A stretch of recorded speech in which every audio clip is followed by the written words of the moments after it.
अस्सलामुअलैकुम नाज़रीन, आज के इस वीडियो में हम हांगकांग की सैर करेंगे और आज मैं आपको हांगकांग के बारे में चंद ऐसे दिलचस्प हक़ाइक़ बताऊंगा जिनसे आप लोग आज से पहले ना वाकिफ़ होंगे। तो वीडियो की जाने बढ़ने से कबल आपसे ये रिक्वेस्ट है कि अगर आपने अभी तक हमारे इस यूट्यूब चैनल को सब्सक्राइब नहीं किया तो इसको सब्सक्राइब करके साथ मौजूद बेल के आइकन को प्रेस करें ताकि हमारे हर नए आने वाले ऐसे ही मालूमाती वीडियोज़ आपको बर वक्त और बआसानी मिलते रहा करें। तो चलिए दोस्तों, वीडियो का बाकायदा आगाज़ करते हैं। नाज़रीन, हांगकांग जिसको ज़्यादातर लोग एक आज़ाद मुल्क तस्वर करते हैं, ये एक आज़ाद मुल्क नहीं है। जनूबी कोरिया, सिंगापुर, ताइवान और हांगकांग एशियन टाइगर के नाम से पहचाने जाते हैं, लेकिन इन ममालिक में जनूबी कोरिया और सिंगापुर ही आज़ाद हैं, जबकि ताइवान और हांगकांग दोनों पे चाइना का कब्ज़ा है। हांगकांग में 32,000 साल पुराने ज़िंदगी के आसार मिलते हैं। 206 कबल मसीह तक ये चीन का हिस्सा था, फिर इसे चीन की एक काउंटी के तौर पे सन 1800 ईस्वी तक जाना जाता रहा। 1800 ईस्वी में बरतानिया इस खित्ते की जाने बढ़ने लगा और कुछ ही सालों में इसने हांगकांग के इलाकों पे अपना कब्जा जमा लिया।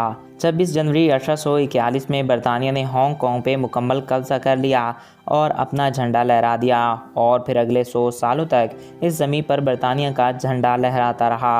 1941 में जापान ने हांगकांग पे कब्जा कर लिया, मगर जंग अजीम दोम ने जापान को हिला कर रख दिया और 1945 में जापान का तमाम मकबूजा इलाकों से जोर टूट गया और एक बार फिर हांगकांग बरतानिया के इख्तियार में आ गया और यहीं से शुरू हुआ मॉडर्न हांगकांग का दौर। इस दौर में हांगकांग को ब्रिटेन हांगकांग के नाम से पुकारा जाता था। 1 जुलाई 1957 को बरतानिया ने चीन को एक मुआहदे के तहत हांगकांग की मुंतकली कर दी। चीन ने 50 सालों तक हांगकांग की मईशत को बरतानिया से ख़रीद लिया था। 1945 से 1957 तक हांगकांग में चलने वाले पासपोर्ट को ब्रिटेन पासपोर्ट ऑफ हांगकांग कहा जाता था। 1957 में हुकूमत की तब्दीली के बाद हांगकांग का नया नाम ये रखा गया, हांगकांग जमहूरियत चीन का खसूसी इंतज़ामी इलाका। हांगकांग का कुल रकबा 2753 मुरबा किलोमीटर है। इसका रकबा चीन के रकबे में शुमार किया जाता है। अगर हांगकांग आज एक अलग मुल्क बन जाता है तो ये दुनिया का 171वां बड़ा मुल्क होगा और हांगकांग की आबादी 75 लाख अफराद पे मुश्तमिल है। इस मुल्क की आबादी में चीन की आबादी शामिल की जाती है।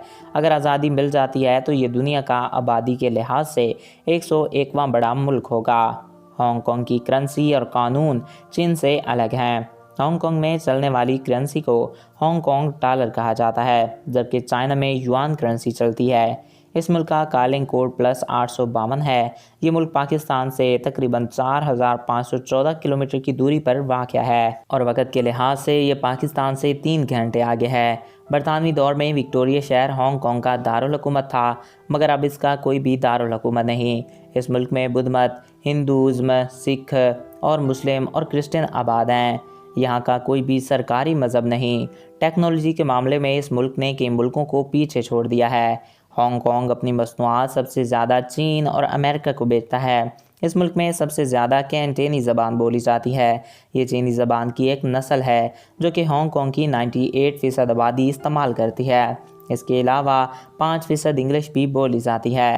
हांगकांग दुनिया के अमीर शहरों में से एक है। हांगकांग को बुलंदाबाला इमारतों का शहर भी कहा जाता है। हांगकांग के लोग दुनिया में सबसे ज़्यादा ज़हीन तरीन लोग भी समझे जाते हैं, जो कि दुनिया के सबसे इंटेलिजेंट लोग हैं।